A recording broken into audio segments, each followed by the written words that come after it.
kui me nüüd mõtleme nende peavalude peale, siis millised peavalude tüübid on kõige sagedamini esinevad ja kuidas neid siis eristada, et kuidas inimene ise saaks aru, et milline peavalu tal siis võib olla? Jah, et tõepoolest sagedasemaid peavalusid näeme me sagedamini, tundub loogiline ja nii ongi ja kui me võtame kõikvõimalikud peavalude põhjused, siis laias laastus me võime jaotada seda kahte suurde gruppi. Üks grupp on nii-öelda esmased peavalud, kus peavalu ongi selle haiguse põhiline väljendus. Ja seda esineb 90% kõikidest peavalus. Ülejäänud 10% on nõndanimelt sekundaarsed ehk teisesed peavalud, mille puhul siis mingi muu haigus avaldub niimoodi, et muude sümptomite kõrval üks võimalikest kaasuvatest sümptomitest on peavalu.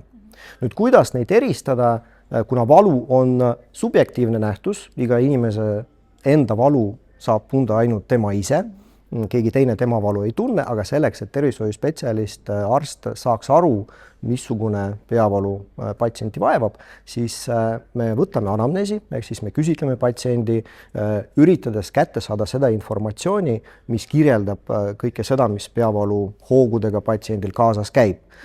Valu enda kirjeldamine on hästi oluline, kus valutab, kui tugevalt valutab, mis iseloomuga valu kitsamas mõttes on. Kindlasti me tahame teada kaasuvaid sümptomeid, mis lähevad peavalu hoogudega.